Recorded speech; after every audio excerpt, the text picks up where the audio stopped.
এই জন্যে আমি বারবার আপনাদেরকে মনে করে একটা কথা, আমার জীবন থেকে উপলব্ধি করি একটা কথা, যে একমাত্র আল্লাহ ছাড়া এই পৃথিবীতে এবং পরকালে আমাদের আপন বলে কেউ নাই। বাকি সবাই সবার স্বার্থের জন্য আছে।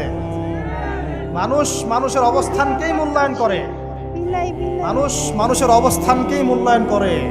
আল্লাহ রাব্বুল আলামিন আপনার ভিতরটাকে ভালোবাসেন।